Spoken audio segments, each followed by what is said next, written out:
ജനുവരി 29 മുതൽ ഫെബ്രുവരി 1 വരെ തിരുവനന്തപുരം കനകക്കുന്നിൽ നടക്കുന്ന മാതൃഭൂമി അന്താരാഷ്ട്ര അക്ഷരോത്സവത്തിന് മുന്നോടിയായി കോഴിക്കോട് അളകാപുരി ഹോട്ടലിൽ ഡബിൾ സ്ട്രോങ് എന്ന പേരിൽ ചർച്ച നടത്തി.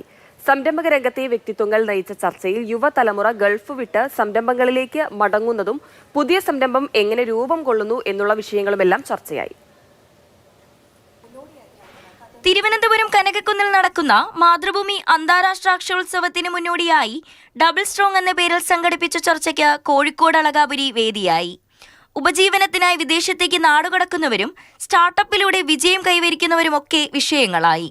നമുക്കറിയാം, ഇപ്പം ഈ കോട്ടയം അല്ലെങ്കിൽ ഈ പത്തനംതിട്ട ബെൽറ്റിലൊക്കെ നമ്മൾ പോയി കഴിഞ്ഞാൽ ഒരുവിധം എല്ലാ വീടുകളും കാലിയാണ്.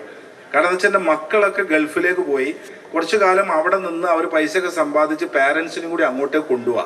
മനസ്സിലായില്ലേ?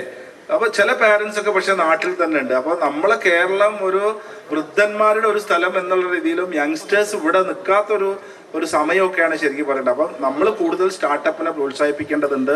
ജിടെക് ഗ്രൂപ്പ് ഓഫ് ഇൻസ്റ്റിറ്റ്യൂഷൻസ് ചെയർമാനും മാനേജിംഗ് ഡയറക്ടറുമായ മെഹ്റൂഫ് മണലുടിയാണ് ചർച്ചയ്ക്ക് തുടക്കമിട്ടത്. യെലോറിയ ഗ്ലോബൽ എഡ്യൂക്കേഷൻ സബ് ചെയർമാനും ഖത്തറിലെ ഗ്ലോബൽ എഡ്യൂക്കേഷൻസ് ഗ്രൂപ്പ് ഫൗണ്ടറും മാനേജിംഗ് ഡയറക്ടറുമായ Ashraf Achoth, Calicut forum for IT events director T Akhil Krishna, Swayam co ഫൗണ്ടറും സിഇഒയുമായ T Divya, Katha Cafe founder Srisurya, facade T echo solutions managing director Asmabi Akbar തുടങ്ങിയവർ ചൂടേറിയ ചർച്ചയിൽ പുത്തൻ ആശയങ്ങൾ പറഞ്ഞുവെച്ചു. ഒരു കഫേ തുടങ്ങണം, അതായത് അവിടെ എനിക്ക് ചായ അതിനനുസരിച്ചുള്ള ഭക്ഷണങ്ങൾ വേണം. നമുക്ക് ചർച്ച ചെയ്യാനും പഠിക്കാനോ അല്ലെങ്കിൽ ലിഷറിനോ ഒക്കെ ആയിട്ടുള്ള സ്പേസുകൾ വേണം.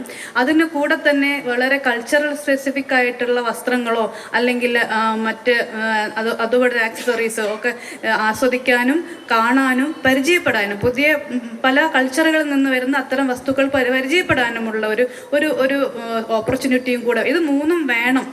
സംരംഭക രംഗത്തെ ഓരോ വ്യക്തികളുടെയും കടുപ്പമുള്ള ആശയങ്ങൾ അത്രയും യുവതലമുറയും കേട്ടിരുന്നു.